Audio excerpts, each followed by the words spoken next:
I chose La Javeriana in Colombia because my dad went to that university and I was born in the country but moved to Canada at the age of 4.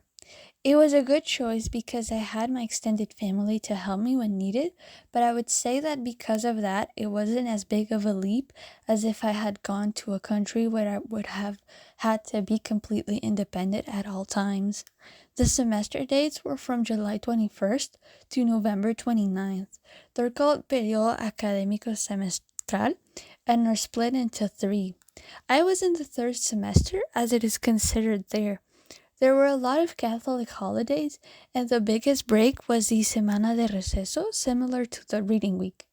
The library and gym were all facilities that were available to us without any extra fees. Most of my courses were accepted as part of my Spanish minor, so it was easy to match with Concordia courses. However, as a linguistics student, I had I not had my minor, most of them would have counted as electives since there weren't a lot of purely linguistic courses. I advise future linguistic majors to be aware that even if a university offers language courses, they might not offer many linguistic courses. Classes were tight-knit and mostly in team groups. They were challenging but not designed to have a bad academic experience as long as the guidelines were followed. The grading was out of 5 and most courses had 3 evaluations called cortes. Because I already had a Colombian passport and ID requirements, the process of entering the country was very easy.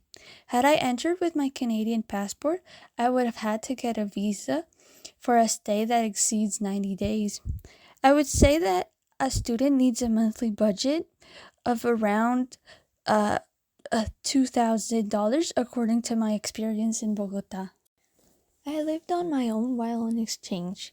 It was hard at first because I had always lived with roommates, but I did like my experience because I had much more independence. It was a little hard to find a place at first, but my grandmother was able to get me in contact with a friend of hers that was leasing an apartment. Prior to this, I had looked at student residents like Estudia or CTU and others recommended by the university, but I'm glad with the choice that I went with.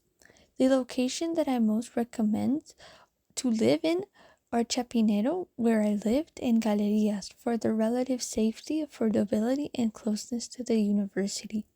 La Javeriana had a team of students from the university called Out of Town that provided orientation and held activities for all international students. The first events that they held were an outdoors event and a trip to Montserrat. In my first week, we had an orientation day. I made a lot of changes to my original schedule, so I went to the international office often during that time. There were no non-academic related formalities to be taken care of upon arrival. However, I did need to send a university email and get my ID. Luckily, I already had a Banco de Bogotá bank account set up way before arriving. Getting a SIM card with a phone plan that worked for me was hard, and I had to change my plan multiple times. I recommend visiting the city as much as possible. My biggest advice is to meet as many people from the university and take part in the activities offered because that's how you're able to make the most out of the experience. I didn't encounter much culture shock during my exchange, but of course there were some, especially when it came to personal appearance and beauty standards. My experience has helped me with my social skills and overall confidence. I also find that it has improved my Spanish writing skills. I hope to study abroad again in the future. I love my experience at Universidad Javeriana, and I recommend it strongly to anyone seeking a new experience in a beautiful country like Colombia.